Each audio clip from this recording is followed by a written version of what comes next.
Hello, hello. God, it has been a while, hasn't it? Jeez. What is the actual time since the last one? Has it actually been a year? My jeez, it has been a year.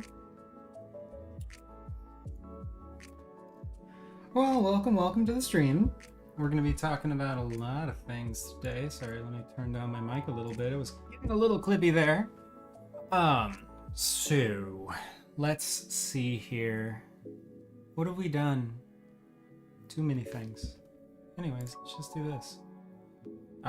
We're not. Oh.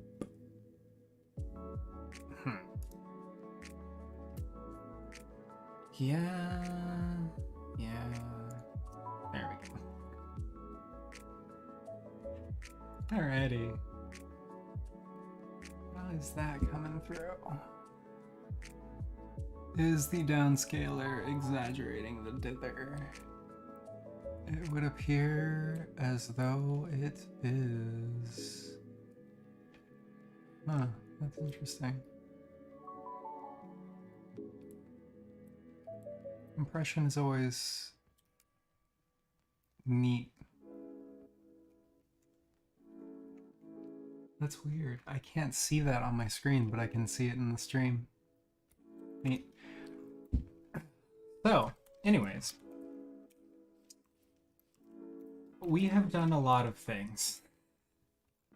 So the entire shader has essentially, I'm on a 3080 at the moment. I do have the frame rate capped off at 30 for the stream, just so I can keep the system load light, but, you know, it runs pretty all right.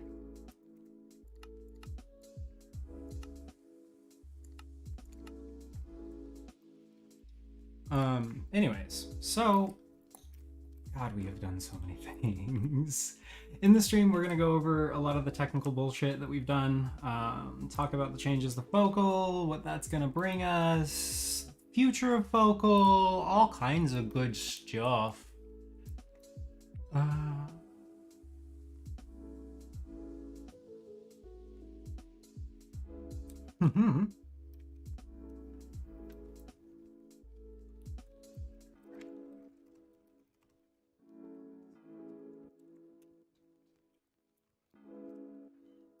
So I think honestly the most notable thing that we've done, pull up the render distance just a bit here.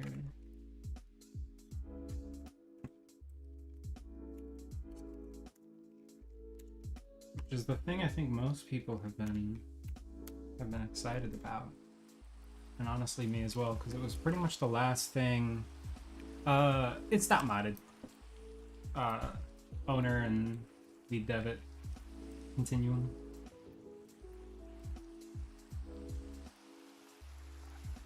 So this currently is the unreleased version where we have separate sliders for, or separate time counters for a lot of our effects. So things are all going to change at various different timings. Just gotta wait for the ground to get a little bit more wet so we can get a little more puddles.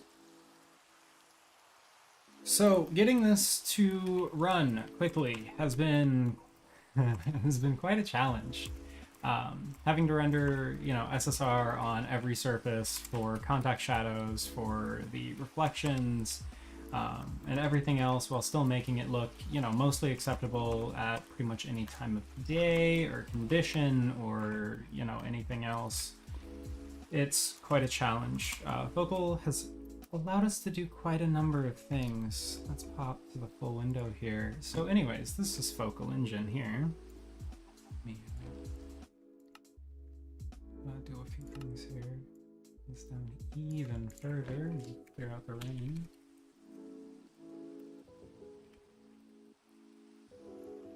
So, we have done basically an entire shader rewrite. Thankfully, Focal Engine allows us to have over 57 independent compute shading passes.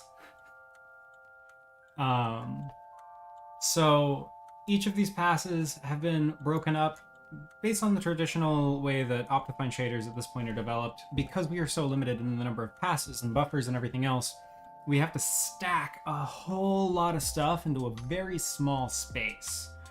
Now, there's something in parallel computing called register pressure. So essentially, whenever you have so many operations, the cache just falls apart. So computer operations really do like to have smaller controlled operations, this thing, next thing, next thing, next thing, so that way it can properly schedule and handle. You don't have branching threads and stalling, and it's just better because we can have more points of basically saying, hey, let's get our memory coherent so we can work on the same sets of things. Another benefit also, how many textures do we have? 63. That's actually not that many. So we have 63 textures in total. Now, in comparison to Optifine's original 16, surprisingly, we actually are still using about the same level of data as we would have otherwise for other things. In Optifine, we had to essentially take our buffers and start packing more and more things into them. So every single pass where we had to sample and write to these data, it just slowed things down a lot more. Now each of these passes are only dealing on the memory sets that they actually need to, and they can get in, get out, and just be done. We've added a lot more in terms of SSBOs and uniform buffer objects, just to keep things even faster. So in previous versions of Focal, essentially, we were not using UBOs. They have some very quirky memory alignment rules called STD 140. It's a quirky time. So basically, in memory, you have a whole bunch of bytes, and you have floats. You have vec2s, vec3s, vec4s. You have arrays. You have matrices. All kinds of stuff, and they all require different levels of padding. Padding would be just like empty space in between stuff. That's it. Yes, we have had a bit of success getting more modern graphics APIs working. So the big challenge with Focal in its current state, and I could pop over to that real quick. We'll be a little ADHD with the stream. That's fine. So if we pop over to the native project, the full breakdown of Focal's tree essentially is we have, at its core, there's the native. Everything is written in C++ and Vulkan. So the breakup here is very nice, actually, because what we can end up doing is we can support all of the versions of the game at the same time with the same renderer, the same shader interpreter, the same everything else, so we can keep features lined up across the board for all Minecraft versions or anything else. It's just kind of an open thing. Past Focal Native, we actually have the common platform here. This is for... Let's start at this level instead. We have the Focal Engine Core, which is the Java implementation for handling all of the JVM memory management and things like that. A big design consideration with Focal is to reduce as much JNI pressure as we can. There's a lot of safety checks, memory barriers, all kinds of other things that go on for every single JNI call that you do, and it's not necessarily slow, but whenever you have hundreds of thousands of them, yeah, it does add a little bit of time to your overall frame time. So it's actually going to be a good thing to redesign some of the aspects, such as certain kinds of memory management and things like that, to be able to batch calls together to then be able to pass off to Focal Engine, because we really do only need a frame-by-frame basis. We don't actually need to stream anything in. So the core handles all of that. This is completely Minecraft agnostic. it does not interact with Minecraft in any form of way. We have a common module here, which is going to be very Minecraft-related specific things that are going to be like utility functions, things like that we can just use throughout all of our platforms. And then from there comes the fun. So in here we have every single Minecraft version between 14 to 17. Future versions have 19, and then we're probably gonna backport to 18. I don't know. We'll see. We'll see if mod support and people actually want that.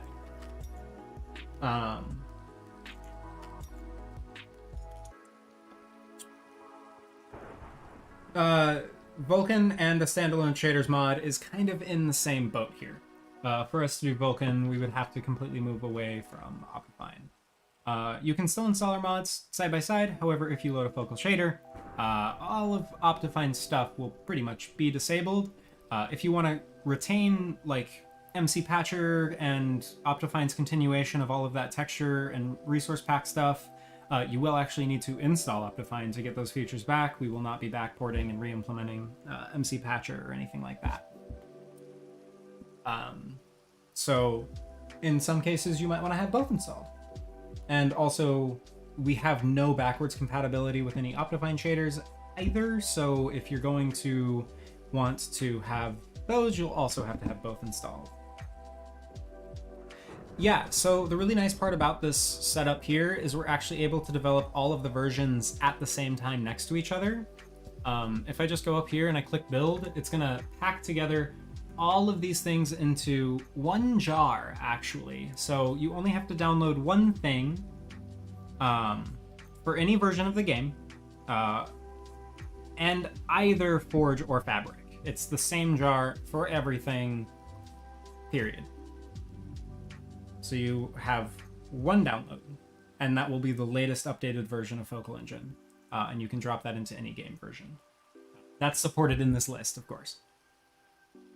Like I said, connected textures, you will have to install Optifine if you want those kind of features, or if you are using a focal texture pack / resource pack / I don't know what I'm going to call it yet. I'm going to differentiate the naming scheme for it.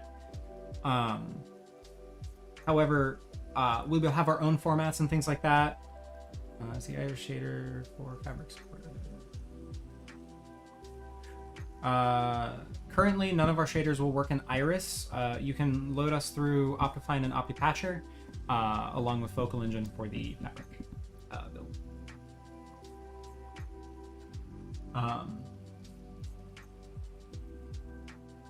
Oh, so CTM mod, also you'll just have to install it, and then it should just work. So Focal doesn't change anything in the game itself. It doesn't change how Optifine renders geometry, the shadow map, or anything like that. It's purely just a resource manager and kind of memory gatherer type thing at the moment. This was a really good stepping stone for us to move into native because it got us nestled into all of the little areas of the engine that we need to be. To just kind of make a seamless transition over, and it's allowed us to update our shaders up to modern standards for Vulkan as well. So we're using uniform buffer objects here. We're using, many more textures, which actually does give us a little bit of an advantage for performance, things like that. So performance isn't really something that we can compare at the moment. When we pull into Vulkan, the overall performance of the base game will dramatically plummet. It separates out all of the chunk building and things like that out of the primary render thread as we take that over. We have our own window, which we handle, which allows us to get a little bit better latency to the screen.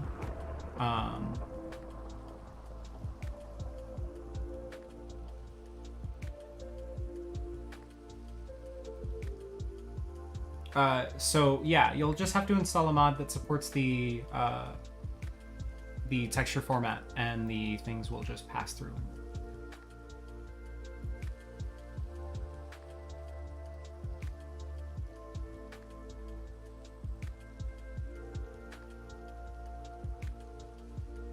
But yeah, likely Optifine will have the greatest support alongside Focal and also Iris, but those do not necessarily implement texture stuff, I don't believe.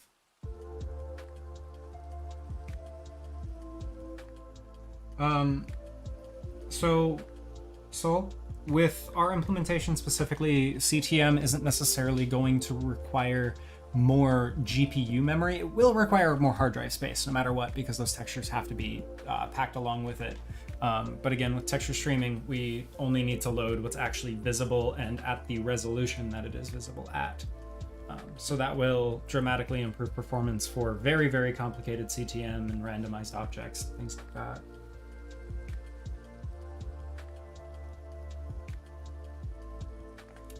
Eventually.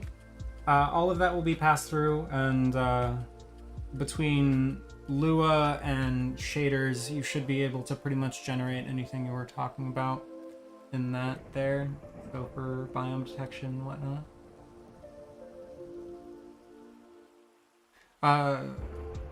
Dynamic hierarchies and LODs and stuff, we haven't done anything with them directly yet. However, we are planning on playing with them a little bit in the initial stages, and then for the later stages, we are going to be going very, very hard, kind of taking a little bit of inspiration from the way Nanite handles geometry.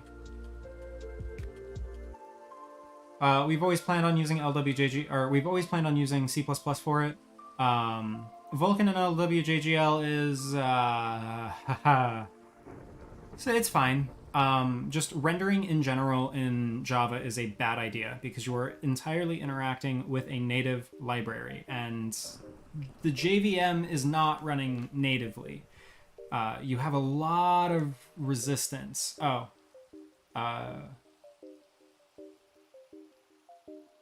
right, Distant Horizon, sorry.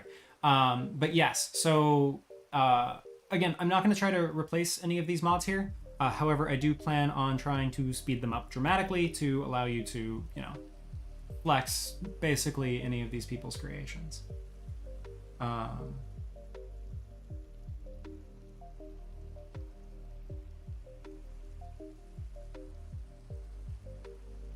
Yeah, Nanite's super cool. I really do like Nanite. So yeah, let me see which thoughts that I need to loop back around to wrap up. Right, anyways, so single jar build, download one thing, can be placed in either Fabric, Forge, any version that we support, and it should just work straight out the gate. You can install it alongside Optifine or any of the other mods for legacy support for any of the things that they do. So we're gonna do a little bit of a tiered release kind of deal. Currently, it's a really, really, really bad idea for us to try to keep up with documentation, and it would be very, very, very annoying to constantly be relearning the wheel as we change things and realize new features that we're going to need to implement and stuff like that. However, once we are past that holy hell unstable phase, we're going to provide a whole bunch of documentation, example code, and a plethora of modules. So we're going to have two APIs within Lua to interact with the engine. We have a high level one and we have a low level one. If you really want to dig into things, you can actually get fairly low level. The Lua code is JITted, so it's just in time, run through LLVM, and it runs fast as hell after it compiles. So you can actually do quite a bit of that, or you can do quite a bit of work in Lua to be able to interact with Vulkan directly. Or you can use our higher level API, which is going to be very, very, very similar to kind of how we have things set up in the JSON files here. They'll just be defined in tables. We're using EmuLua definitions for everything, so we've kind of object-orientified the tables and things like that. So it's really easy to take our base template texture and create a new one from that. We'll release some documentation about the final design of that later. but we do have the interactions working. We expose GLM through Lua as well, so you can do quite a bit of math if you need to. So shaders can be anything, really. Everything is going to be run through SPIRV Cross to compile. So you can either do HLSL, GLSL, or you can supply direct SPIRV, though I do warn you that SPIRV will have some of its own quirks and complications for settings and parsing and stuff like that. It does limit your capabilities for interacting with the shader through some of our nice libraries whenever you try to upload direct SPIRV code. Never write SPIRV code, by the way, please. Save yourself the sanity. Just compile it and fix whatever you need to in the background.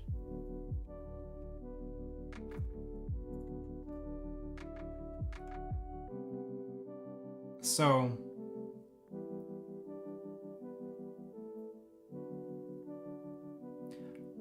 I'm not gonna lie, this is kind of a ish in line with an ENB kind of ish mod, kind of in a big sense, kind of. It's kind of ripping open the engine and then passing it through into a more optimized render, where ENB series works by replacing the actual renderer binary itself, so they can intercept all of the calls and things like that and route them where they want to go. That's absolutely incredible and takes an immense amount of skill and time. However, we're going to be targeting things that are a little bit more bare metal kind of interaction, where we can play around with the functions of the game itself.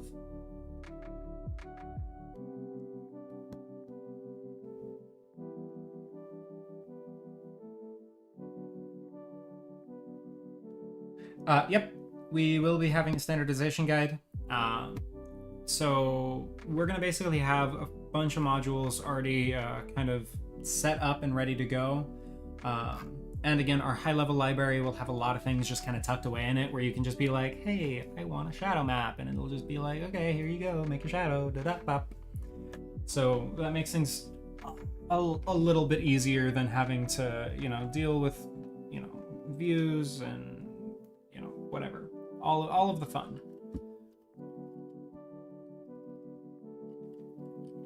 So, but anyways, back to how we're going to be releasing this out to the public. Again, Focal Engine in the end is going to be a free open... Okay, sorry. Ooh, I gotta catch myself there. Cannot say the word open. My bad. So, it is a free, available source, educational-ish tool for either learning or researching shaders. It's going to basically supply a very easy and convenient environment to be able to interact with Vulkan directly, learn how Vulkan works in a very direct way, and be able to take it at kind of the own pace that you want to, being able to dig into the corners that you want to, when that time comes and because you want to actually do it. Graphics development is very hard to get into, and there's not really an easy just start here type deal. There's a lot to learn, so minimizing as much of that as possible while still being able to expose all of it in the end, so that we do get a picture of how these things work and be able to take away what you learn here and be able to apply it to Unreal, Unity, or even your own game engine.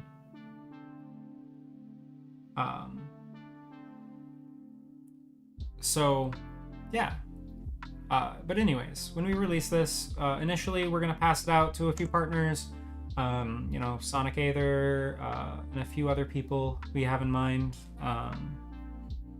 just because we want to get their feedback. We want them to try to use it, trial run it. I have a feeling that whenever we do this, a lot more changes are going to have to happen to be able to, accommodate, a completely different subset of needs towards what they would actually be using it for. So we want to get a general feedback from people who have been doing this for a while and kind of, you know, understand how to develop a shader just from scratch. No hand holding, they know how to do it, and they just know exactly what they want to request to make it easier for them. After we implement all of that, then we're going to go out and make everything available source, at which point the core native engine will be available source. There will be certain third-party DLLs, such as DLSS and things like that we cannot supply the source code for. So those will be packaged separately, and they are opt-in. You don't have to use them. However, if you don't use them, you can't get the features. I can't get around their licensing rules. However, all of the source code will be viewable. And a side point for that is the Java side of Focal Engine will be entirely open source. I don't want mod developers to feel scared about having to interact with it, copy parts of it, or anything else. The Java code is fine. Touch it, manipulate it, reflect into it, do whatever you want to do with it. That's fine. The only thing that is kind of walled off is the actual native itself. But again, you can look at everything for education just to kind of see how things work, or get a little bit more insight for whenever you're developing in either the Lua shaders or dealing with the web UI stuff, because that's going to be a whole system in itself as well. But yes, I am currently talking about for when Vulkan comes out, and again, all of these features probably will not be there exactly on the first release of when Vulkan comes out. I plan to keep it very early access. I kind of want to get it into people's hands, when things are actually kind of working. At least enough to run what we have now. Maybe not additional stuff.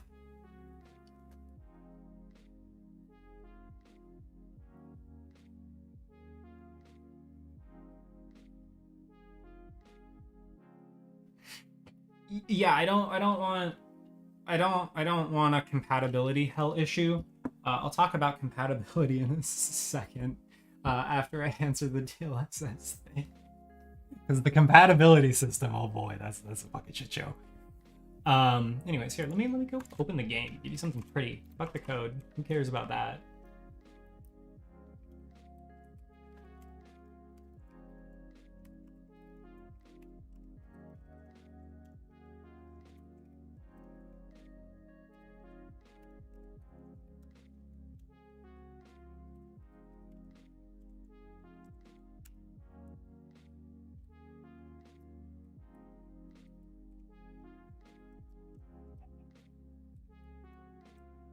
That's very interesting that the dither comes through so much more on the stream.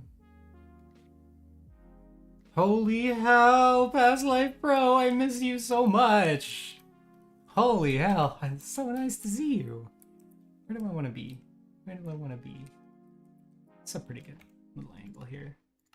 Let's pop through here and let's speed up some time. Sounds nice. Go a little faster. A little time lapse. There we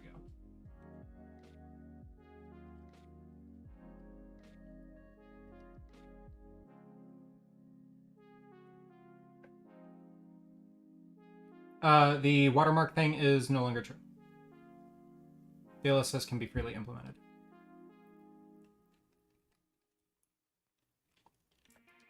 However, yes, we do have the up-to-date RTX SDK, which includes the entire RTX suite. We're good. So we do technically have access to all of NVIDIA technologies. I don't know which ones that we're gonna piece out. Definitely DLSS, for sure. Reser might just be a drop-in module. In all honesty, we might just use their direct implementation of it. I'm not gonna lie.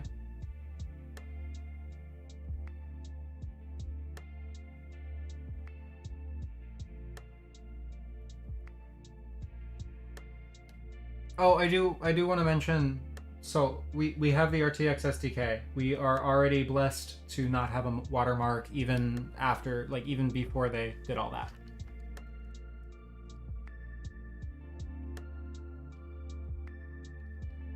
The primary account for the company has everything on it.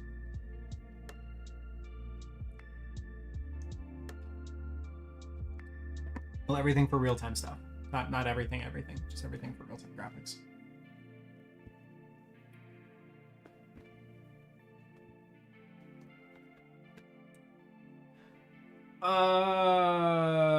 So that's kind of a little out of the scope of what Focal is aiming to do, Table.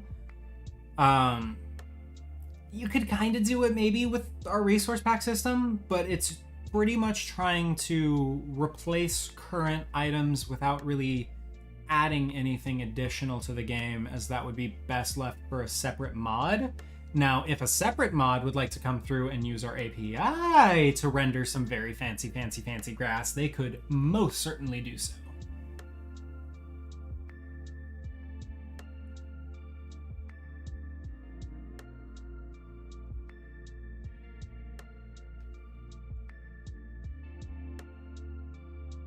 But yeah, that would absolutely be possible for someone else to do if they wanted to make it work with Focal. Focal would be able to handle the poly counts though, no problem. Give me them polys, give me them resolution. I want them.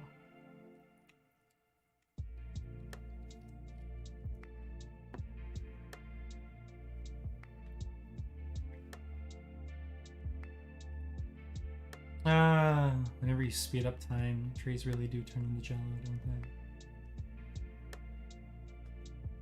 Not much you can do about it.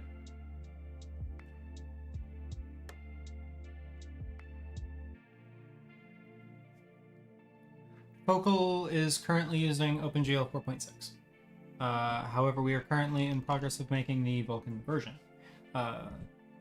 The OpenGL version is purely in Java and allowed us to update.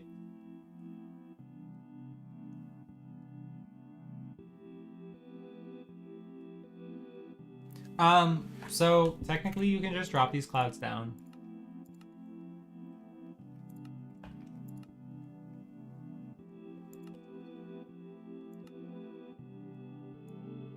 Just pull them down to 400.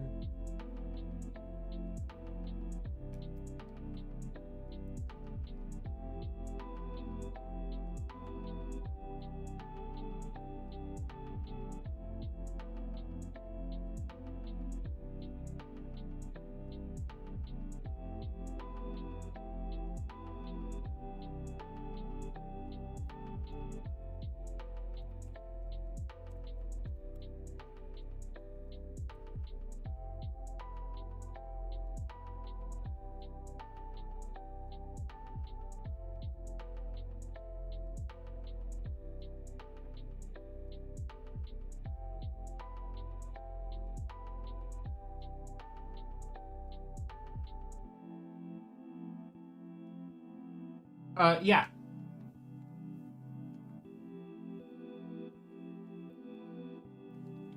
Yeah, I mean, don't get me wrong. Would I also absolutely adore seeing an engine replacement for physics and audio? Again, that's out of scope of Focal Engine. I want to keep the scope very narrow. That way, mod support can stay clean. Whenever you start digging into other things, you're kind of asking for a little bit of a shitstorm for potential incompatibilities. It's nice to be able to piece things apart and add what you want to add, and we only have so much capacity to do things. However, Sonic Aether did make a audio physics mod, if you want to go look through that. It's very cool. I don't think it's been... Maybe someone's taken it over and picked it up today. Not really sure.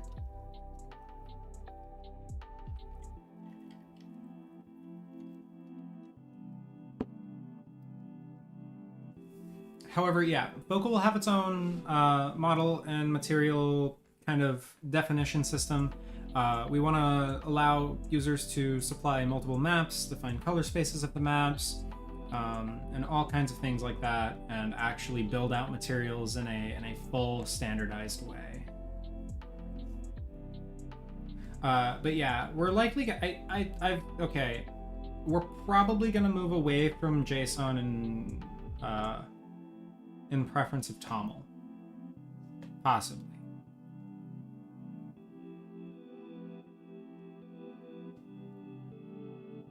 But JSON, TOML, some format of setting definition for basically giving all of the information about stuff. You know, so you can have EXR height maps for, you know, larger precision stuff, or if you're a super color nerd like me, and you wanna do some fancy stuff with your textures. As far as like spectral stuff is concerned, I'll give a little bit for that. I doubt very few people will actually implement it, but if you want a metal to look like a real life indistinguishable metal, that's going to be needed.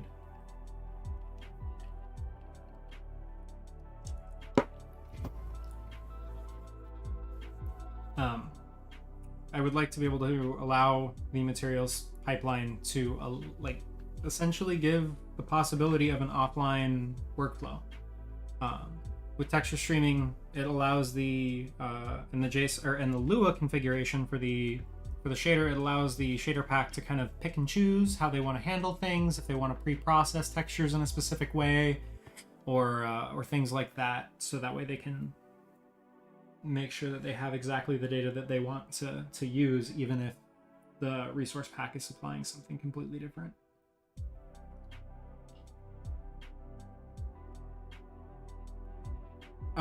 So Focal Engine doesn't really care necessarily about if it's running real time or not. The only thing that we would have to do, we might, I don't know. I might add an option that allows frames to take over 30 seconds. But currently, if you do that, it will time out most drivers, so it will crash because it took too long. But again, shaders can also make incremental renderers, like RT has the infinite accumulation mode. So essentially, whenever you stand still, it'll continue to accumulate forever, but the second you move, it drops it all, and that's that.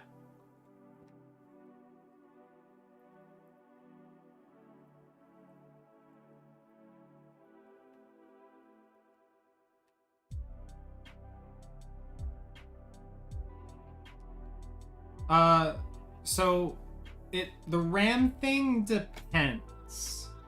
So with memory, with texture streaming, things get exciting. Oh wow, the sky is very clear right now. What?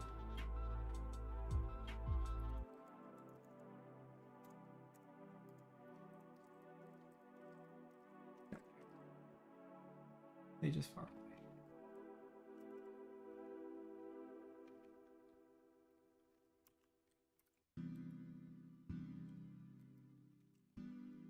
Is there structures on this world?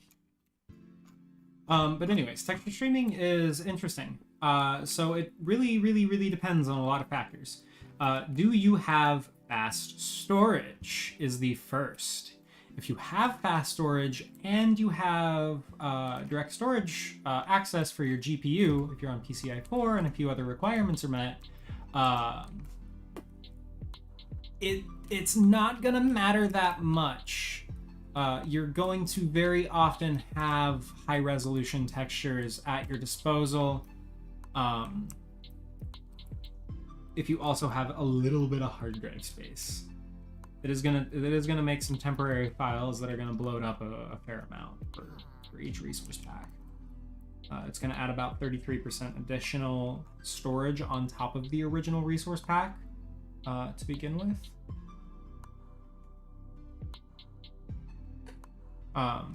So as far as texture streaming is concerned,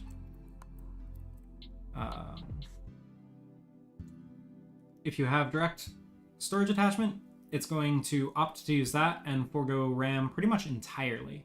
And then it's going to rely on VRAM and those two to kind of keep the support up. Now, if you do not have that, then yes, it is going to be relying on your RAM And oh boy, are things going to get exciting there. If you want to have very, very high resolution textures popping in and out, you are going to need a fair amount of capacity there to hold it all.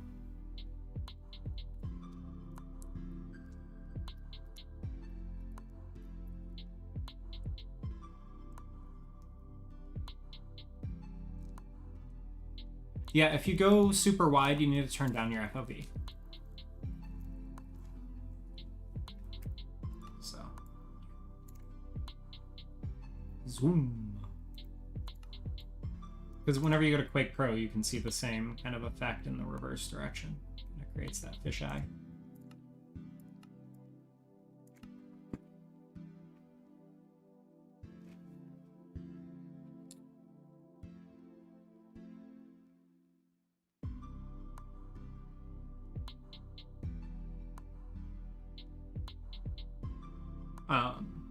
So yeah, texture streaming will be fun.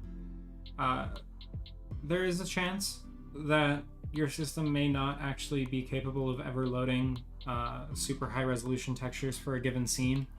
That just depends on current requirements of things and current available resources.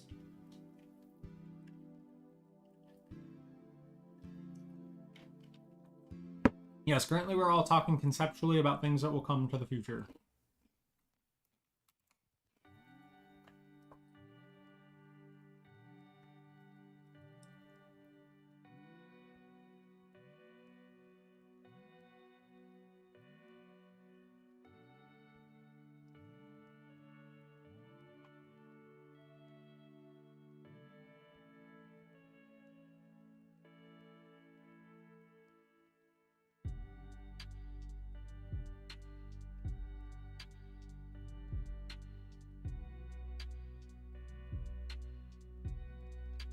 Yeah, so I haven't actually gotten into that much, have I? I haven't actually talked much about what we've done to 2.1. Let's get on that shit, shall we?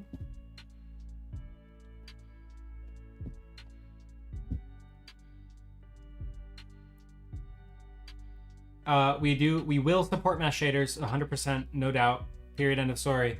All driver features will always be made available through the Lua engine for shaders, so they can do pretty much whatever the they want as far as driver stuff is concerned.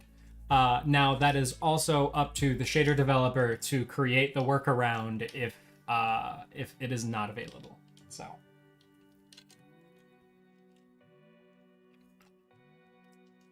We will plan on using mesh shaders, especially for the Vulkan RT extensions. Mesh shaders can actually really speed up that pipeline.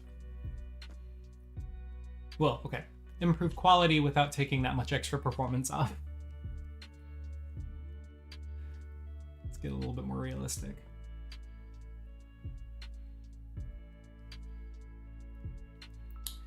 So.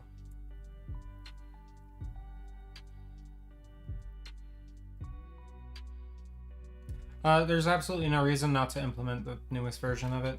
However, I don't know if we are ever going to personally implement FSR. FSR is a shader-only effect. It requires no additional CPU anything. We could theoretically implement it into our game right now pretty much entirely. And it would just work. That would be it. It would just work.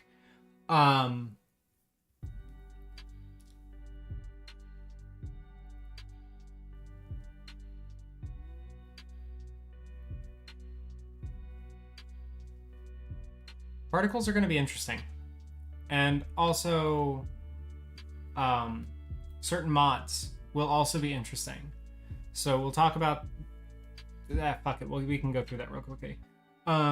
So for mods, mod support is being maintained in a very fun way. A lot of mods call OpenGL directly, which is no whenever you're trying to render things in Vulkan. So essentially what I have done is I have done some cursed bullshit, don't mind me. We have both a Vulkan context and an OpenGL context.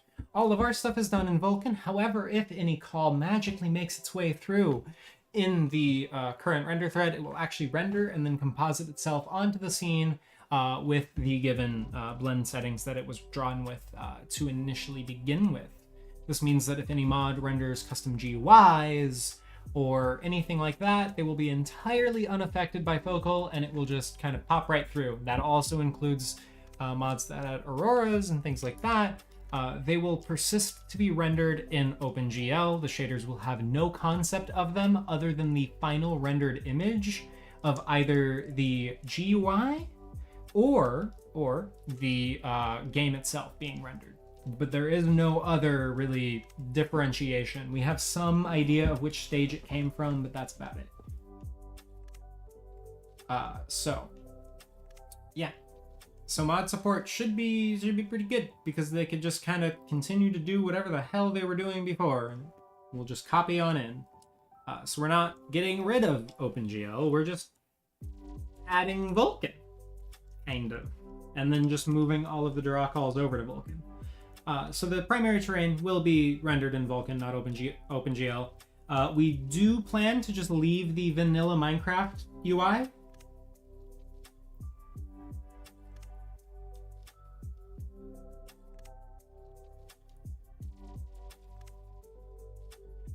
Yes. Also, FSR. Anyone can implement it. However, we are probably going to opt to not.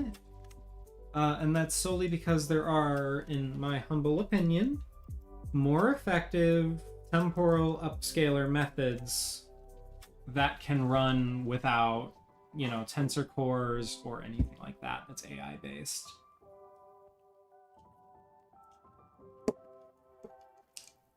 Personal hot take. Take it as you will. Come on, get the sunrise already, Minecraft. So slow.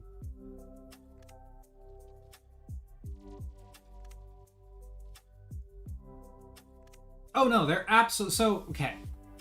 Focal Engine will only engage if there is an active shader pack loaded through it. This will also disable any other rendering effects from mods, such as other shaders or things like that.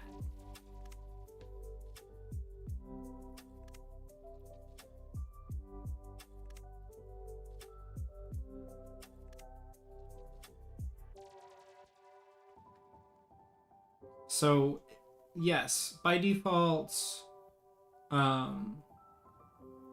Focal will genuinely improve the performance of the base game substantially, just because of how it batches and deals with actual geometry calls. If we go through currently Minecraft, on average, every frame will have around 11,000 to 40,000 draw calls, depending on what's going on.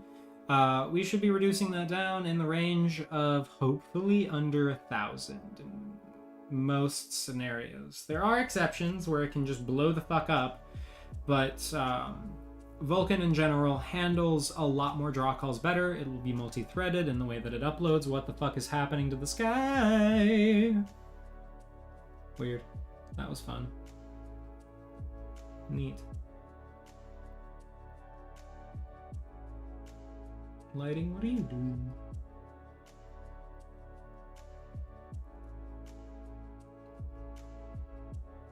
But I will say, yes, FSR is getting better. FSR 2.1 is a big improvement over FSR 2.0. FSR 1.0, in my opinion, is pretty much useless. It's FXAA++. That's it. It's not actually really super sampling much. It's just a temporal kind of...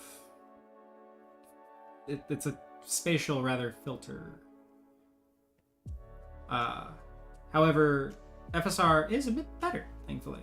Or FSR 2.0 is a bit better, and 2.1 is a even better step. Maybe it will eventually turn into something. However, again, it is a pure shader effect, so it is up to the shader developer to implement it. We probably won't unless it becomes something magic.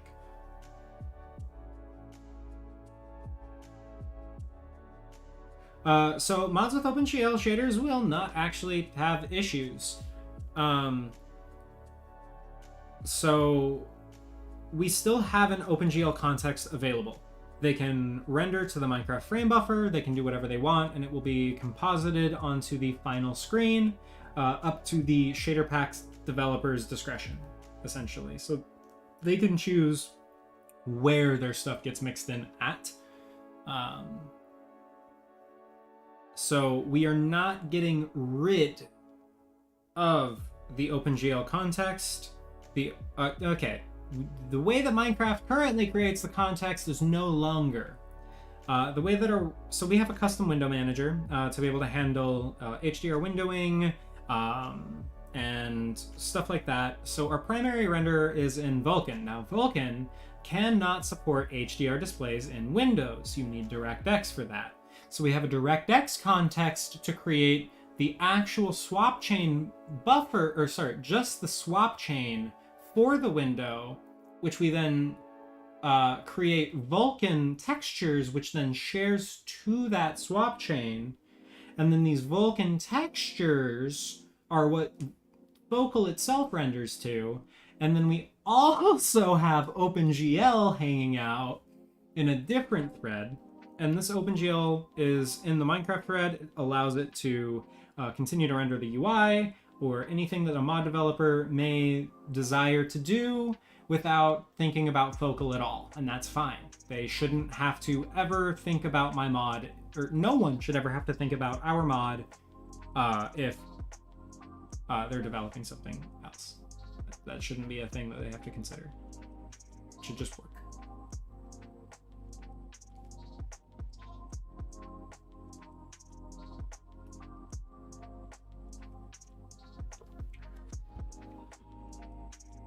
So, in all honesty, the temporal upscalers in TAA are essentially the same thing. No, they really are.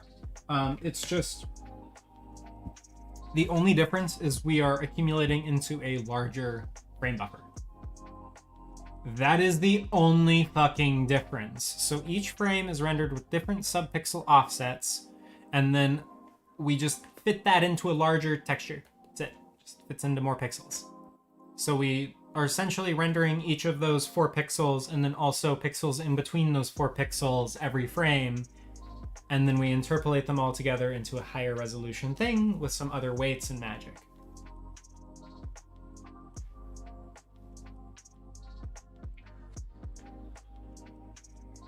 Oh boy. You're opening a can of worms by asking me about HDR, because I am, at this point, a color science enthusiast, one might say. And I am a big fan of HDR. So, HDR is complicated. It is. It is a complicated thing. Color in general is complicated. So, Windows recently added a calibration utility, which is actually genuinely fantastic. And that alone can basically make everything just kind of click into place and work by default. Now, Focal Engine will allow a... Okay, we're gonna skip past Focal Engine because it's not gonna... It's up to the shader developer. The shader itself has to add HDR support. That's not a... Focal enables the possibility for the shader to support it, because it really does need the shader to support it. Now, we are rendering in HDR. Everything that is rendered here is actually in physical units.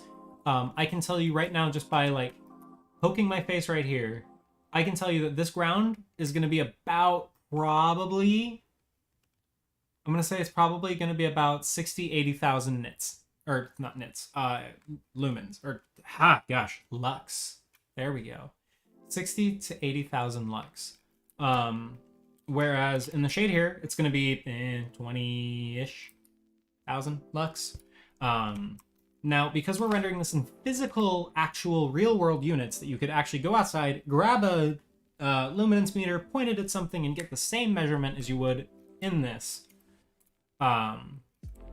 we have the real world here, essentially. The full range of it. All, you know, it's honestly, we're rendering, I want to say, like 80 stops of dynamic range. Like, just by default, it's like 80 stops of range. It's insanity. And then we also have a ACES color pipeline. ACES is the Academy Color Encoding System. It's wonderful. Absolutely fucking glorious. Here, let me ACES. Very cool. Very complicated. This is the right file. Okay, here we go. ACES is very complicated. It's extremely math heavy. There's a lot going on in here. As you can see, there's a lot going on in here. However, essentially, if you notice, if I go into ODT, so ACES itself is broken apart into many things here. Let's choop. ACES.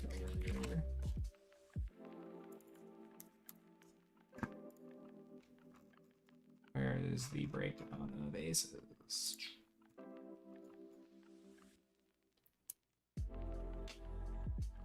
Learn.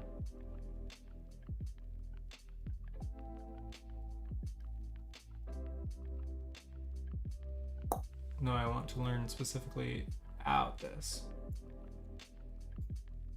Where is it? Okay, fine. Get up. Lovely. So ACES from ACES docs. Where is the doc? Perfect.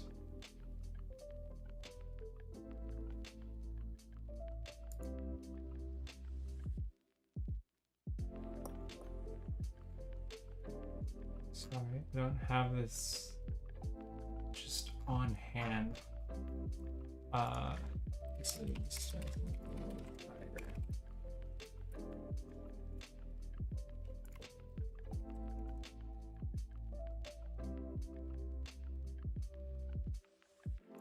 Will Wikipedia save me? Wikipedia will not save me.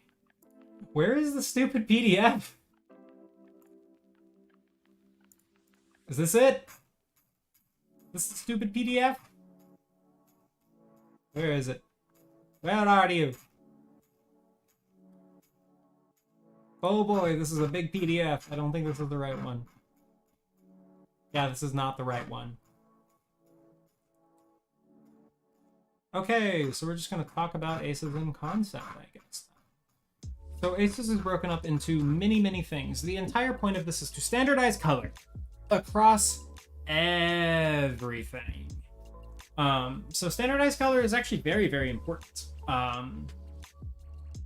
This essentially allows us to basically say, hey, I don't care if it's an RE camera or a render from Redshift or an export from Unreal Engine. I want my experience to be the exact same, and I want it to look the exact same no matter which display I output it to, minus whatever color bullshit that display is doing.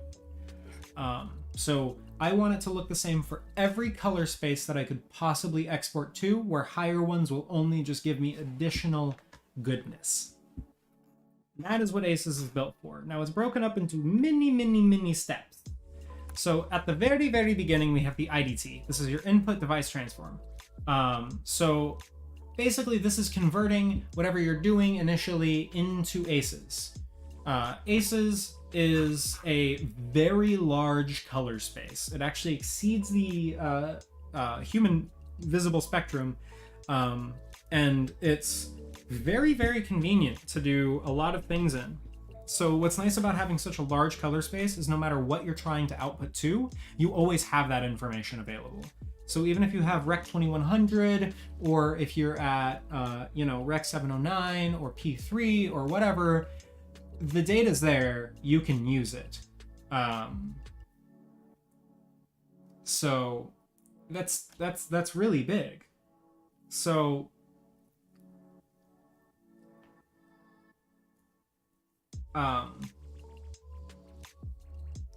did you write the transform functions by yourself?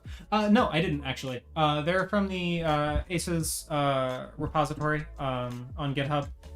They have a lot of the LMT functions available there. However, we do have a few functions in there that we did grab ourselves, or I think the color temperature plank scale is from Unreal Engine, and we have them credited. But yeah.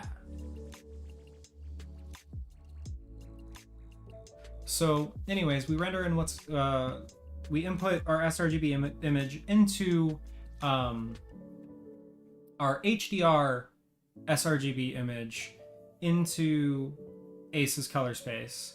At that point, what we can do is we can do what's called the RRT, which is, oh no, sorry, it's LMT first, sorry. So LMT is the stage that you guys are able to actually play with.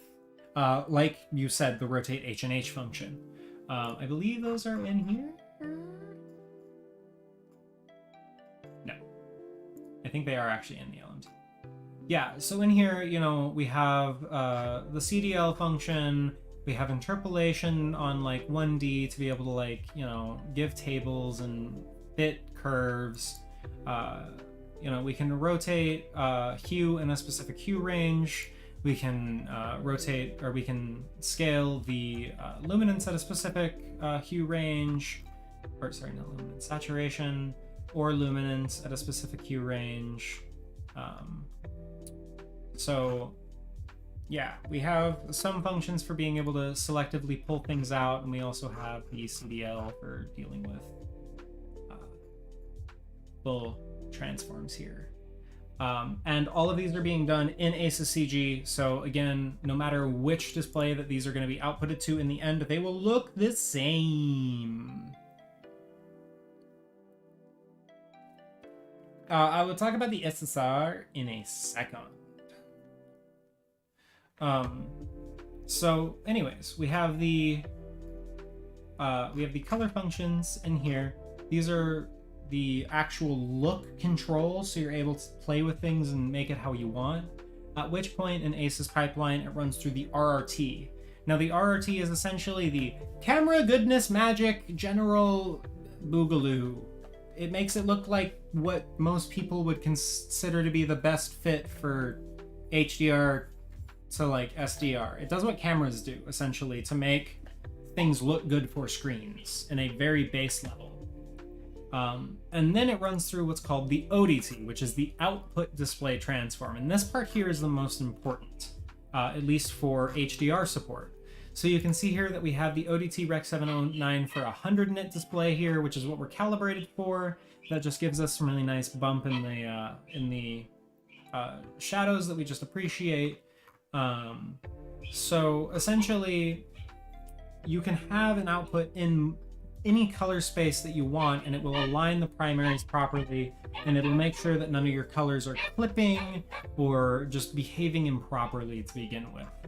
And again, no matter what your display is, it will fit the ACES color space as best as it can into that display to make it look as good as possible.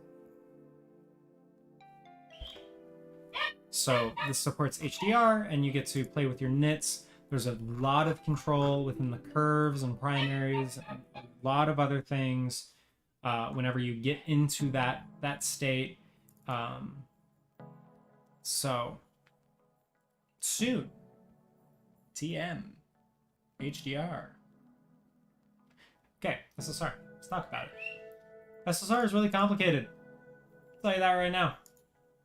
We're gonna dig into this though. Passes. And we can go into specular. Where the fuck are you? There you are, specular. So you can see we have a few passes for specular.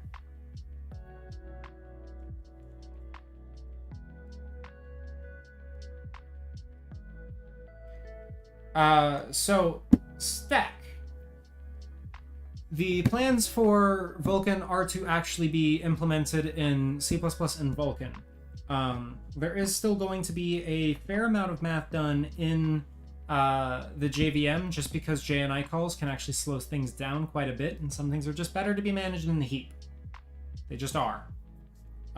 Because they're already there to begin with, moving them costs more than just packing them up in a nice way first.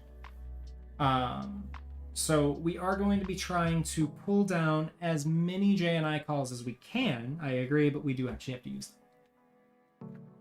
There's no alternative. I mean, LWJGL is just a big fat JNI interface.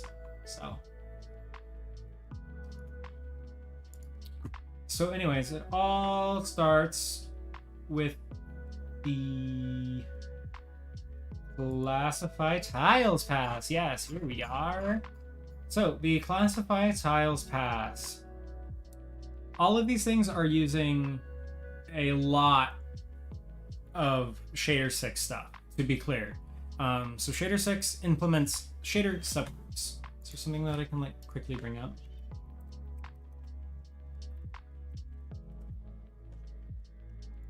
Is this like something or like a graphic that makes people happy? Or is this just a bunch of dense text? Just a bunch of dense text. Images. Give me something good. Yeah!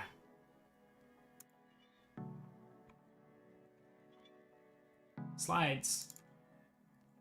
Beautiful. Okay. Let's talk about how memory is laid out on a GPU.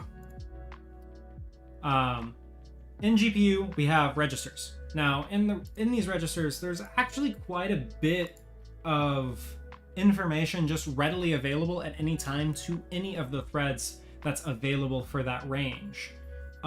So essentially what we can do is we can magically, for free, look at one of the other pixels within the same execution line and just get its value. And just grab it for free. No extra performance, no extra storage requirements, nothing. We just grab other data from other pixels. I feel like a wizard every time I do it. It's great. So anyways, you can start dealing with a lot of things this way, and you can push through the same operation that needs to be aware of surrounding pixels much faster. So the goal of the classify tiles pass is to simply figure out which pixels on screen require what. What sorcery is this? The sorcery is indeed magic. Can confirm.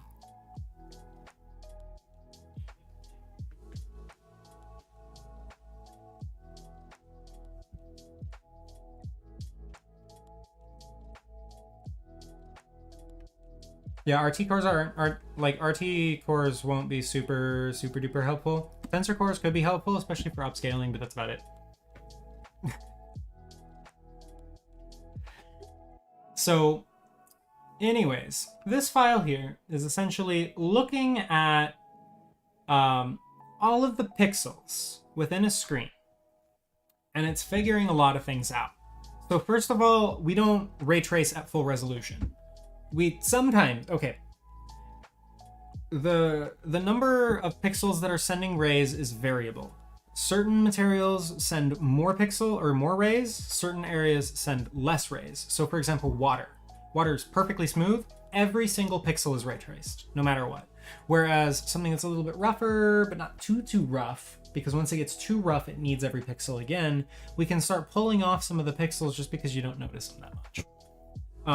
And then this here is essentially saying, hey, this is the pixel that is going to render a thing, but which pixels does it need to copy to after it's been rendered to fit the full size screen? So we're determining which pixels need perfect smooth reflections, which pixels don't actually need SSR at all, and then which pixels are going to need denoising it. After this point, we generate some indirect arguments. So we're going to look at our SSBO here and get our ray count. So this is going to tell us how many pixels have we found that need to be ray traced. And we're going to build a buffer here for them. And it's going to give us an exact number of dispatches rounded to the nearest 64 of how many pixels we need to actually send this call. So if you're unaware of how indirect dispatch works, essentially, instead of in the CPU saying, hey, render, this shader with this resolution, the shader itself, like a previous shader in the pipeline, defines how many times this shader should run. So essentially what we're doing here is we're deciding how many times the ray tracer should run on a core level. So instead of dispatching the entire screen and then just breaking out of a lot of threads and having a lot of things empty, every single thread that we're going to send is going to be tracing a ray. And we already know this to begin with. So that's really nice. So now that we know everything about the scene, we know what's going to be tracing and where, we can actually ray trace now. So back to more magic. Let me take a little bit of a gander over into init, and we can look at our high Z buffer. So the high Z buffer here is a essentially compacted down, MIPed version of the depth map, just with the closest pixel always there. You can use these high Z buffers to accelerate ray marching extremely fast. However, generating them can be pretty fucking slow. So what we're doing here is we're using more Shader 6 bullshit to be able to magically pull pixels out of our ass for free within a local area to be able to just average things down and start compacting things and dealing with things in a really lovely way. Again, this is really complicated stuff. You can go read some of AMD's stuff. This is AMD's SPD single pass downscaler. It can produce 12 MIPS in one pass, one execution. It's fast as fuck. I love it. It's fantastic. It's essentially free, in all honesty. And then we have a SSBO here with all of the MIPS.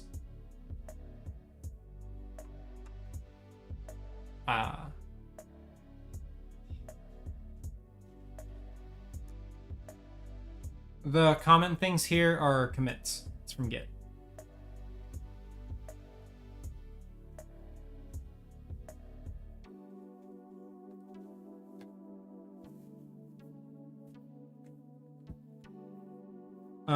So anyways, we produce a high Z buffer here, and then our SSR method here is using that high Z buffer to really rapidly traverse potentially very long distances. It's not that much slower to go across the entire screen than it is to go just a short distance. This SSR has allowed us to be able to actually render reflections quickly without adding like too much overhead on top of everything else that we have going on, because there's a lot of effects packed into the shader that are all individually fairly hefty on their own. So at this point we have to really make sure that every effect is just trimmed down as much as possible. So this is the best thing that we could pretty much come up with. Now we only ray trace for things that are over a roughness value of, I think it's 0.5. I think those are roughness cut off. What classified titles pass?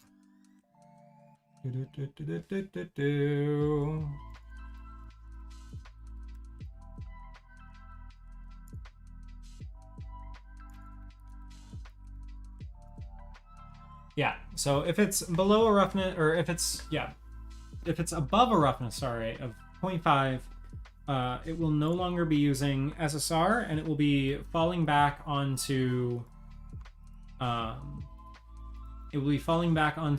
GTAO's specular component. So that's another thing that we did, is we added specular occlusion from GTAO to simulate rough specular occlusion from an already existing effect, so that way we don't need to ray trace and we get something that's very smooth and it falls back onto the sky map, or the skybox for that. Now we do have a IBL and a DFG LUT to go along with these.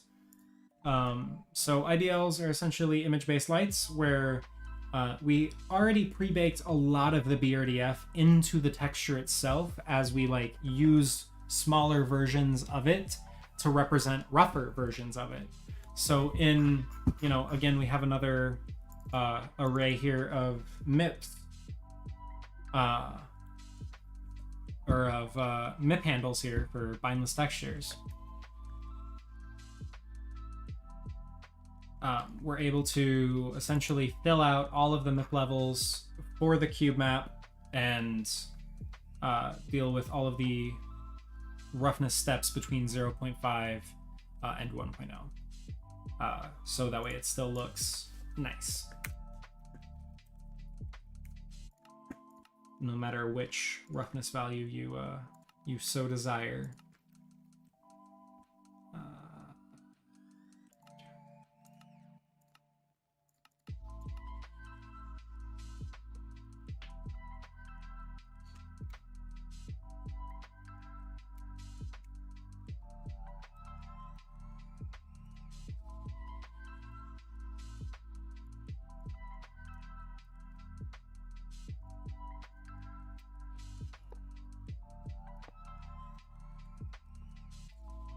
So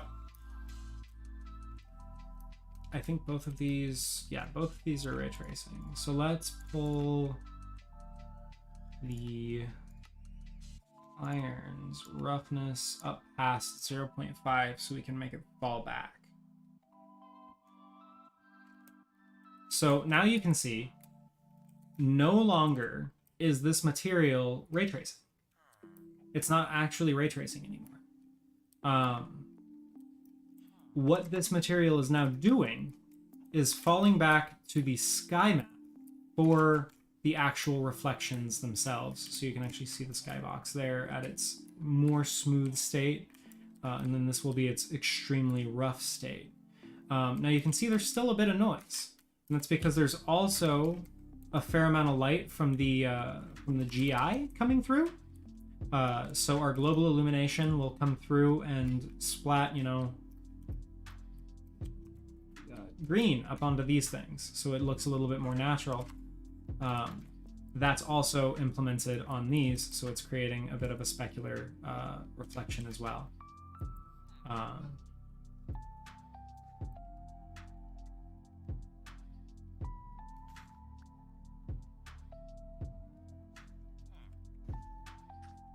So the way that we handle water caustics, right now time is sped up, so be aware that water is going to be zooming. The way that we handle it is we look at the water height across the surface, and then we simulate essentially a depth of, I think it's like 1.5 meters or something, and then we just get the flat tile of that, and then we pass it through the shadow map, which is why our caustics are a little bit pixelated. Is because it's actually the same resolution as the shadow, because it is the shadow map. So that also gives us the lovely volumetric caustics.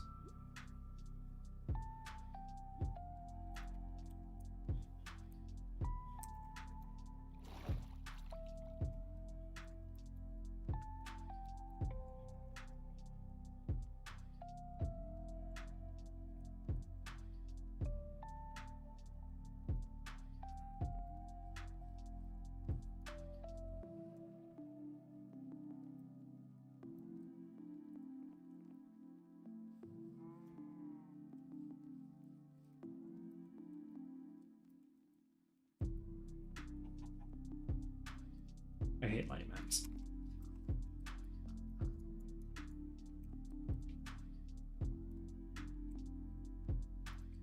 And yeah, so be aware also at the same time that all of these new things will eventually be pouring into RT, the new sky, a lot of the new color grading stuff, a lot of the optimizations that we have set from creating this version here. So that'll bring weather to RT and a few other things. However, again, with non-cubics being missing, it's still essentially an unplayable shader as far as gameplay is concerned.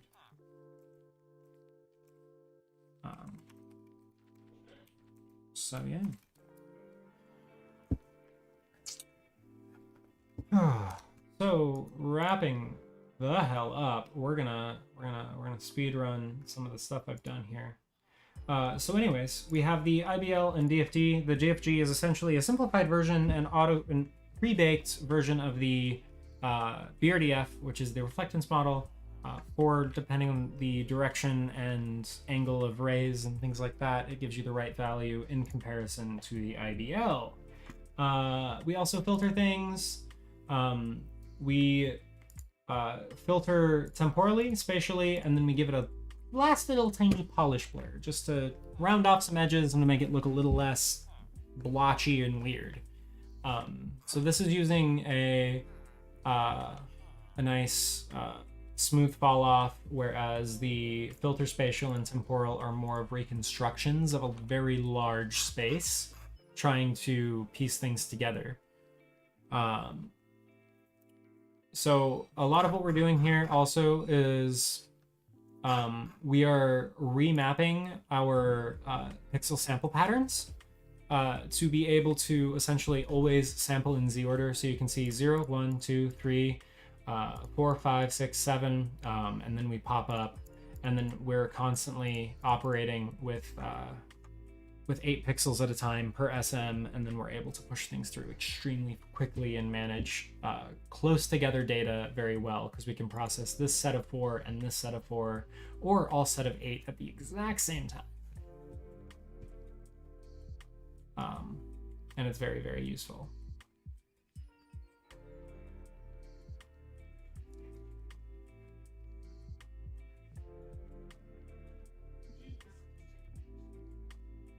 However, yes, torches or other emissive objects casting shadows in a non-ray trace way is going to be a shit show nightmare. We can really only support so many light maps before everything just falls apart in a very not nice way. There's a lot of reasons for why, but essentially it's just too much data. It actually becomes easier to ray trace at a certain point with a certain number of lights. So, you know, if you only had 10, 20, even 100 torches, you're fine. But if you get up in the 100, if you get up in like, you know, 500, 1,000, 2,000, you're going to start noticing your frame rate is going to plummet because you're going to run out of VRAM.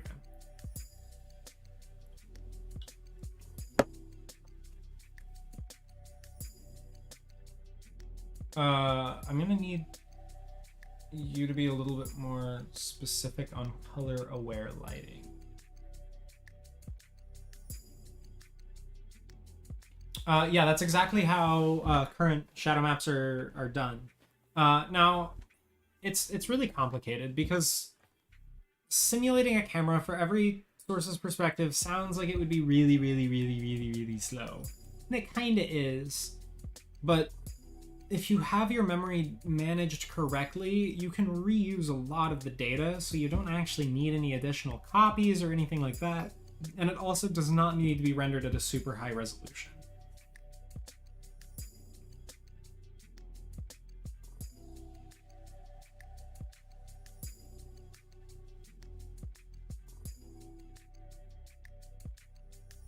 Yeah, that's something we could definitely look into for supporting colored light maps, for sure. What we could do is we could just average out the light map for everything.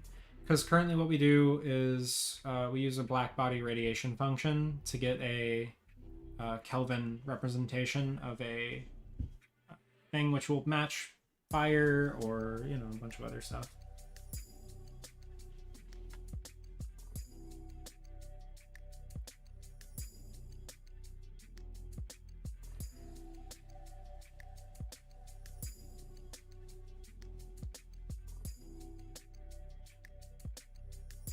Yeah, no, that's exactly right. I mean, not deferred rendering. Deferred rendering cannot handle that many lights.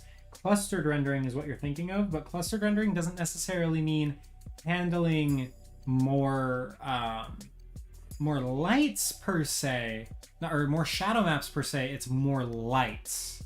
There's a big distinction there. Clustered rendering allows you to have like normals, specular, things like that to respond to many, many, many hundreds of lights, but they still don't have shadows.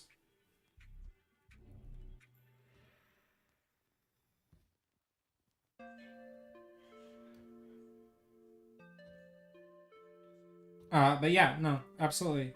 Colors moving through stained glass should work already in RT. So.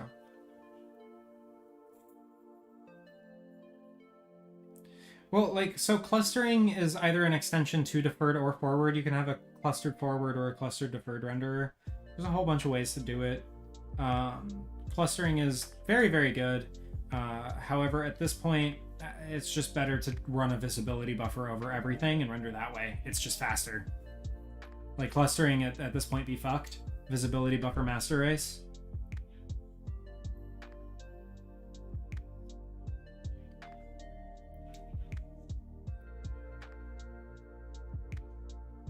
But yeah, RT will always handle an infinite number of lights infinitely better than trying to raster everyone individually. So much faster. Ray tracing is the way if you need like 10,000 lights in a scene. You just need to ray trace it. It's not going to work well otherwise.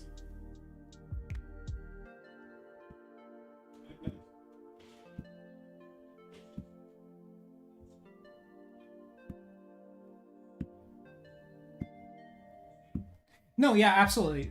Shadow Atlases is exactly the way that I would advise a shader pack to implement such a feature. I don't know if I ever will. But again, that's up to a shader pack.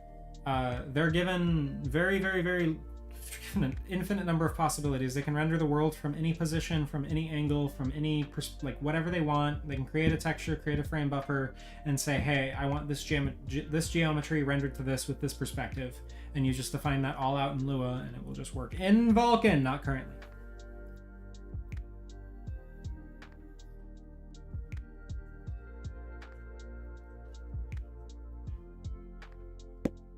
In all honesty, I don't have a game. Can I give the NVIDIA RTX demo? That's my favorite implementation. The one NVIDIA did themselves. With the fucking glass caustics and everything else. That shit blew me away.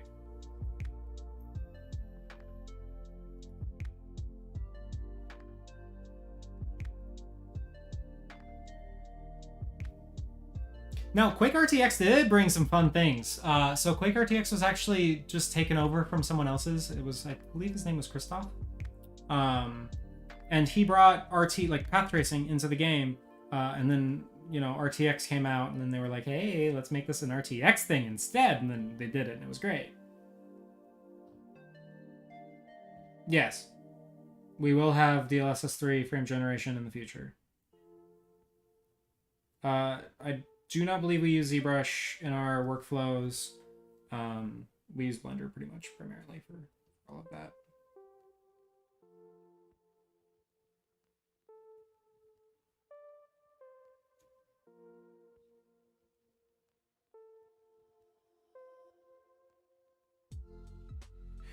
We could use, so the way that the colored light maps are currently rendered are with light map textures that are being replaced out.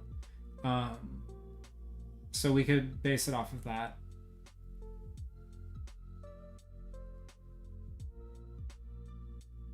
I plan to flex focal in its entirety in Continuum shaders.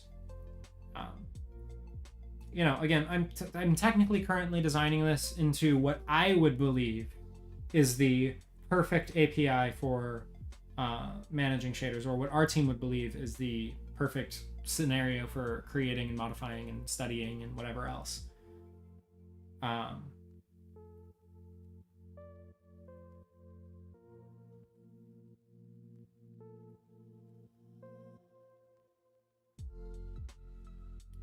I don't actually want older DX11 games to have RT added. RT isn't something that you can just slap in. It really isn't. You need to have a very up-to-date memory layout to begin with for it to actually process correctly. So currently we ray trace in what's called a BVH. It's a very, very fancy structure of data to be able to represent where geometry is. And that allows the hardware acceleration within these chips to be able to check these things very quickly. But we do need to generate these BVHs on the fly, and it is slow.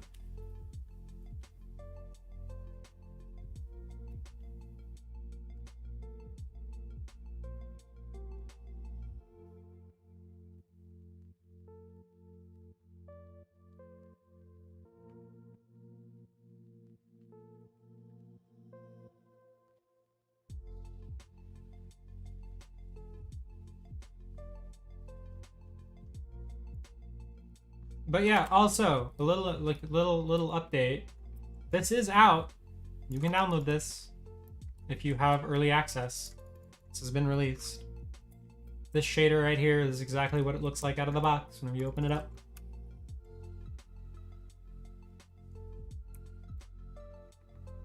Okay, I lied. I moved the clouds down. But it looks pretty much the same.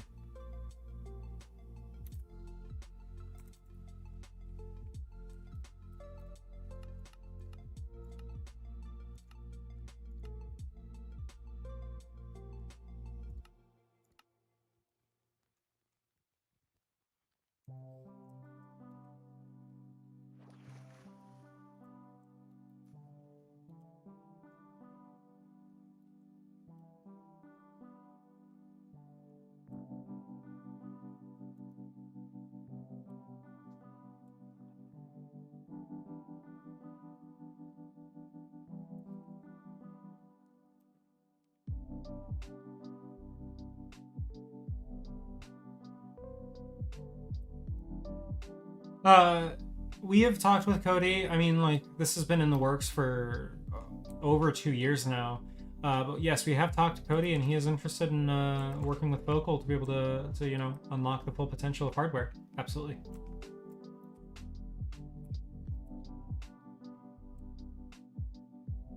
God, I forgot how nice the print film actually can be. Like, it's definitely not everyone's cup of tea, but it is nice.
We're just going to allow OBJ models to be supplied.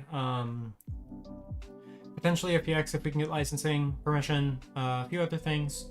And then we'll have our TOML files for defining how everything should be handled within the render.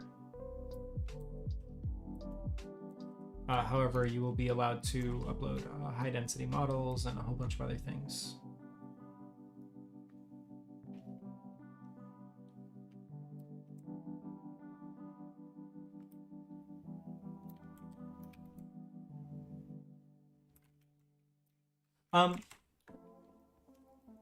So we really don't need to. Graphics vendors have many tools already available for them, respectively for AMD or NVIDIA to be able to profile things.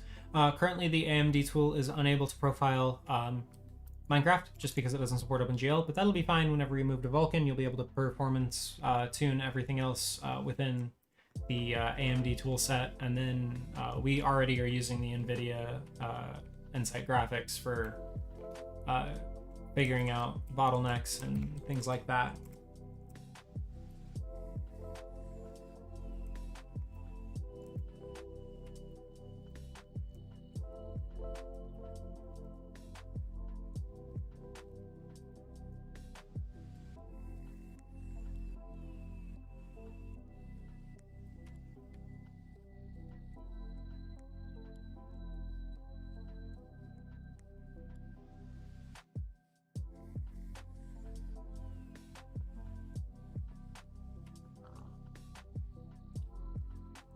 Yeah, so like latency is a huge concern with this, just because of how much we have going on and the thread syncing and everything else. We're going to be doing as much as we can to keep the latency to the screen low, but just because of the Java interaction in general, it does add some latency just as a base level, no matter what we do.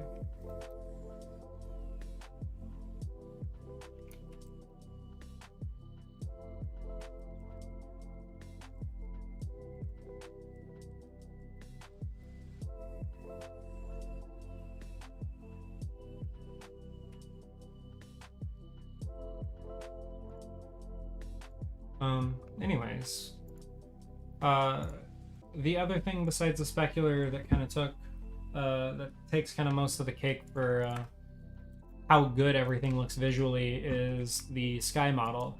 So our sky, atmospherics, and everything else have been really, really compiled together into a very connected system to where the sunlight color, the skylight color, the reflections, everything is essentially based off of the sky. And nothing ideally is missed, and I'm pretty sure we didn't miss anything along the way. So all of the lighting on the ground is perfectly reflective of what exactly is in the sky above you. Whether it be raining or what atmospheric effects are going on, it should reflect in the ground lighting here for all of the effects as well. This allows us to render in physical units, so you know the sun is 100,000 lux on the ground, and that makes the skylight always in the proper ratio to it as it moves through the sky and everything else. Sky model is now like in a hybrid state in comparison to before, where it was entirely baked. Now it bakes on first frame a fair amount of stuff, but then it's real time for specific things. So the sky is still technically ray marched, and some of the math is happening in real time as the sun is moving around. But we are using pre-baked structures to be able to optimize its generation. So we have full multi-scattering and things like that that are all being generated in lookup tables, but they still are generated on the fly. So if you want to change the atmosphere parameters in the files, which we will be exposing hopefully soon, TM, you'll be able to adjust the sky however you want, and all of that lighting information will always be congruent to what you see on the ground.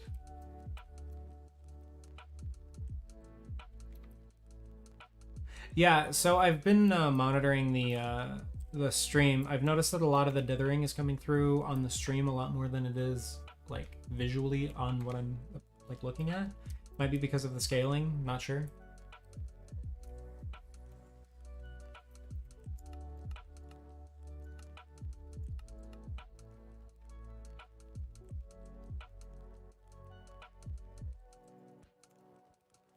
So that's the thing. Focal actually can run standalone. We have a standalone testing application that already is there.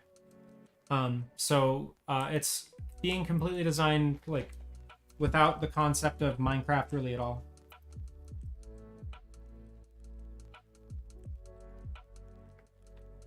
In all honesty, our clouds are just the result of fucking too many years tuning them. That's pretty much it. They're rendered at a lower resolution. They're upscaled. They're still pretty slow. Not gonna lie. They're expensive, but they're pretty. So, you know, they really do make the shader, I think.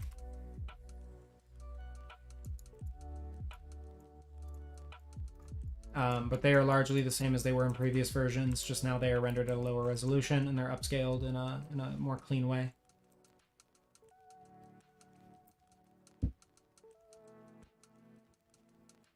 Yeah, I would imagine the performance should hopefully increase within the future. It'll be up and down as time goes on. Some updates will make things worse, some updates will make things better, you know.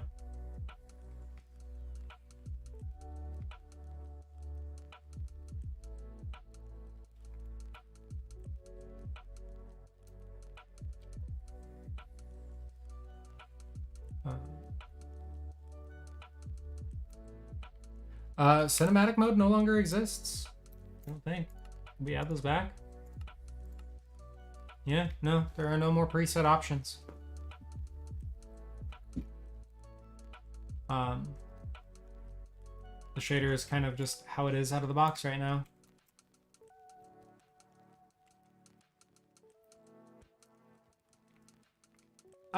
So the shaders, the system will be the same. However, what's available to the developer will be different.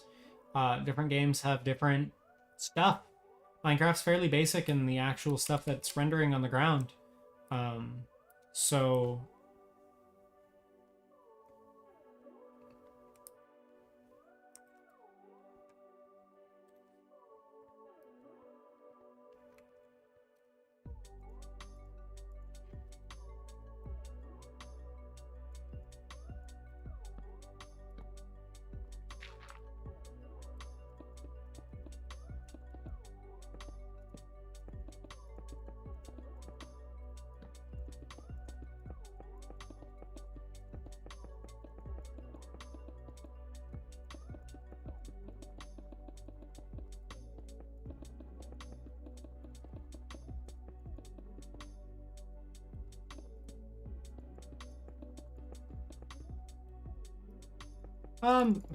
so it adds a lot of latency. The JVM just adds latency. We're going to be trying to separate things as much as we can, but again, there's going to be limitations on things.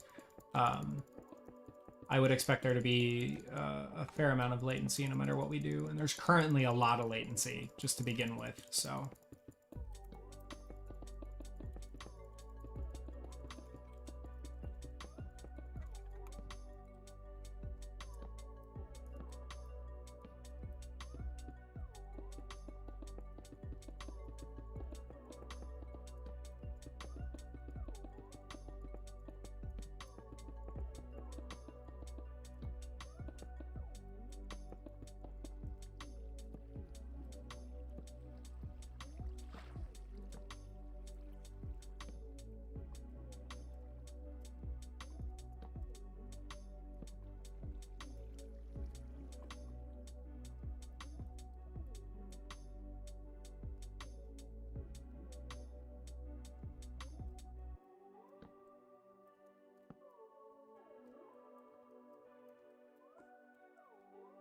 You need to do an under lava effect.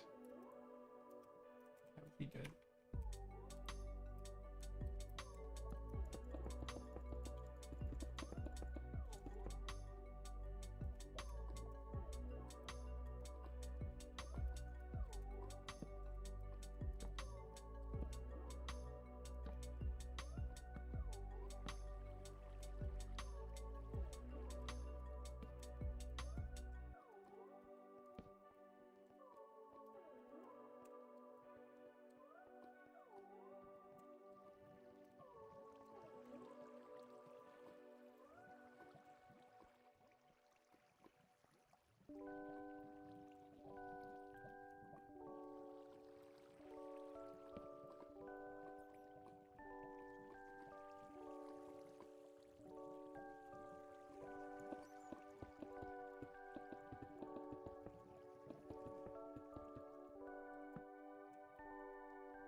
I mean, honestly, I respect all of the path tracing shaders. You know, none of these things are easy to do, and everyone kind of does it their own way.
So,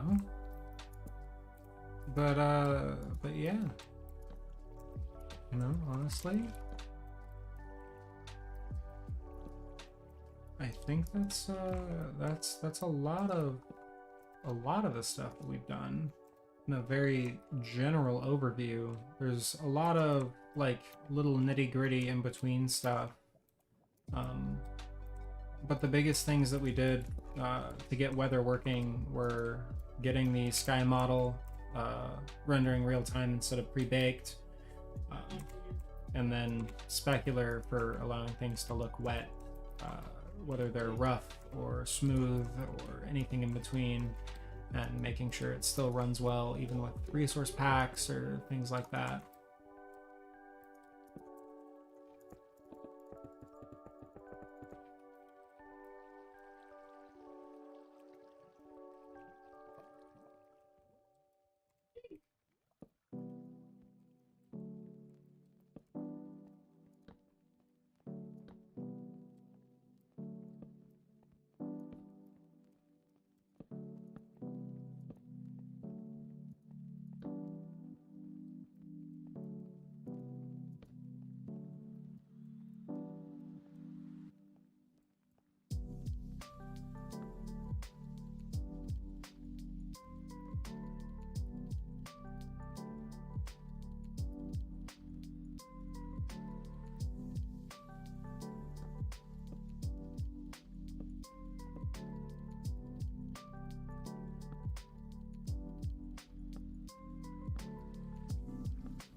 Yeah, path tracing is just an implementation of ray tracing.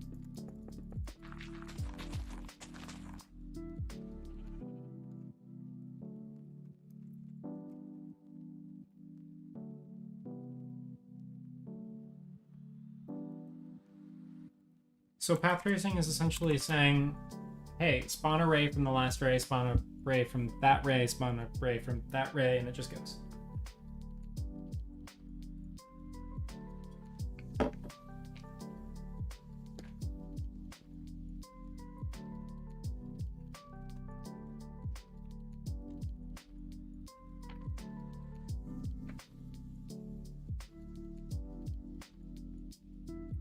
But yeah,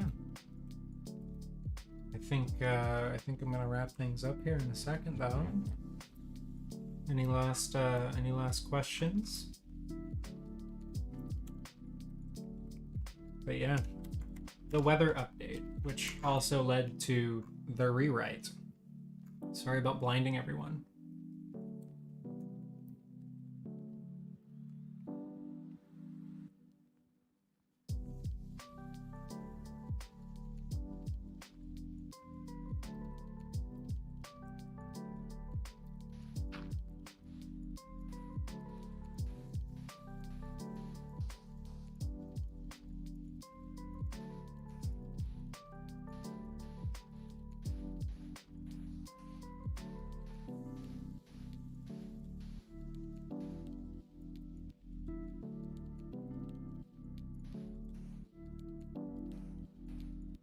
From the AO. Oh yeah, also just a lot of things happened from us bringing the shader over to focal, because previously it was an optified shader, now it's a focal shader.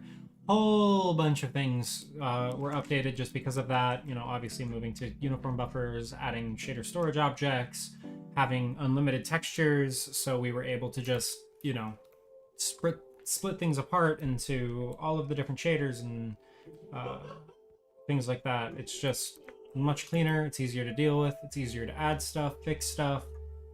It's just a more pleasant experience all around, and I'm fairly happy with where things are right now. I'm not that happy with the performance of it still, I think there's a lot of room for improvement, but we're making there. We're making our way there. Now that we got all the features in, it's should be only an up progress from here, but again, ups and downs.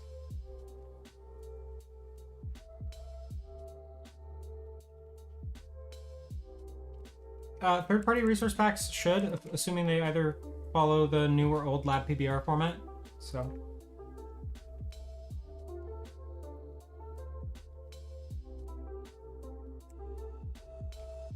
Yeah, so that there is called bidirectional ray tracing. It's not really a feasible thing for real-time graphics just because we don't have the budget for it.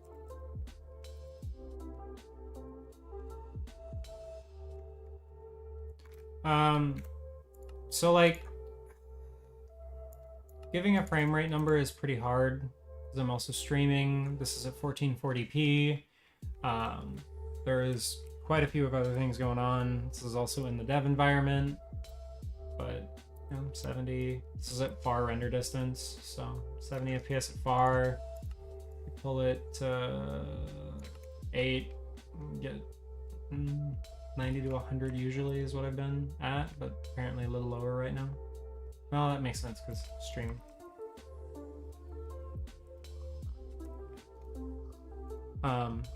So it's not really that much faster than previous versions of 2.1, but it's just all flushed out now and everything's enabled and feature complete.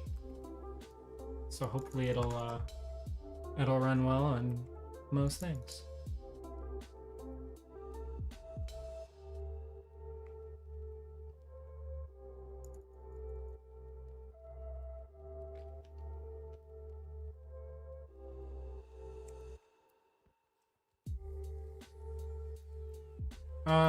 Not really applicable for real time, in my opinion, for photon mapping. Like honestly, Restir with path tracing is pretty much the king right now for real time, no matter what you, no matter which way you spin it.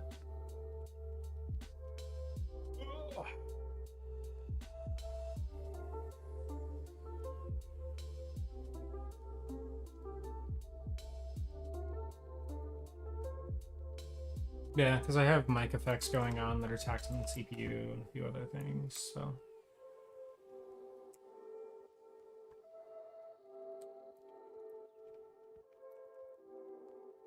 But yeah, this is a 1440p. Scales resolution pretty well. I'm personally mostly CPU limited still, I feel like. And that's just a Java thing. Doing my best to trim down as much as I can, but there's still limits.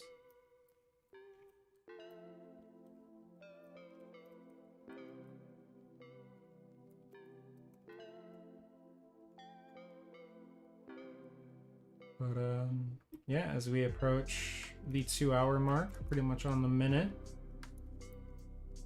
I think I'm gonna take off here as the sun sets over the water. Just get down here. There we go. Enjoy the sunset.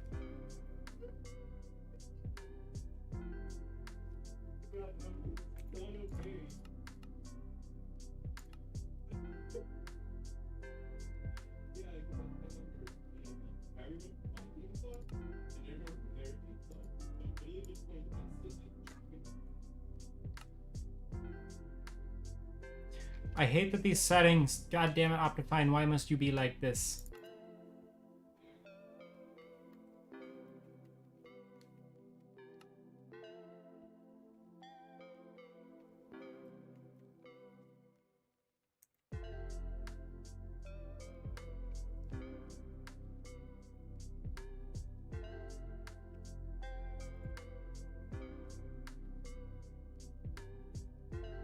But yeah.